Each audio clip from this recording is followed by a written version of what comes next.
Most people think Bank of America is just branch, checking accounts, credit cards. But that's wrong. What they have built is tightly integrated consumer banking machine that generates over $40 billion year over year and keeps running through rate cycles, fintech disruptions, and economic shocks. Today, I want to break down how this machine actually works, from deposits to lending to tech and loyalty. No hype, just structure. Let's get it started. Everything starts with deposits. Bank of America holds nearly $950 billion in consumer deposits. Most of that money sits in low or near zero interest checking accounts. Those deposits are cheap funding.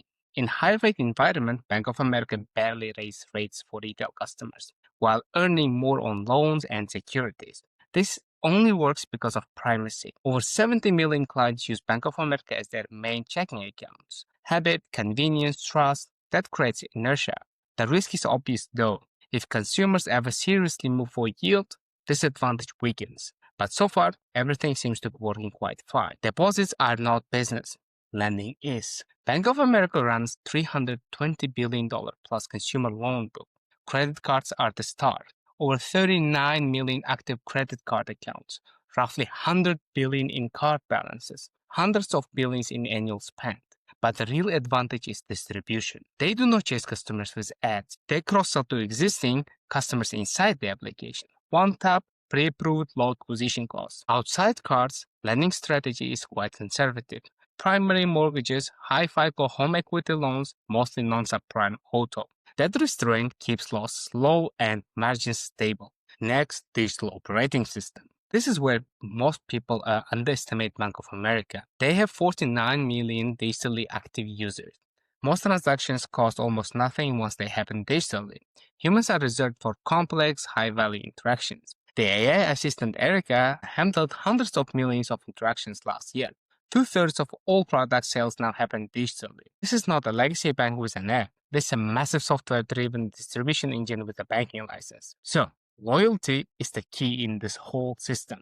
Bank of America's preferred reward program ties everything together. Checking, cards, saving, investments. The more products you hold, the better your economics. The results are extreme. Over 11 million enrolled clients. 94% use Bank of America as their primary checking accounts. Rotation close to 99%. These customers spend more, borrow more, and almost never leave. Fintechs struggle here because they usually miss the product breadth. And let's talk brands, as Bank of America still operates brands, and quite a lot of them. Bank of America runs about 3,600 financial centers. But these are not transaction factories, but rather advisory hubs. Most routine activity moves to digital. Branches handle mortgages, investments, complex decisions. Customers book an appointment in the application. Digital and physical are fully integrated. Citi cut branches too aggressively. Chase expanded them aggressively. Bank of America took middle path, lean footprint, high productivity. So, why is this model hard to kill? This machine works because parts are reinforcing each other.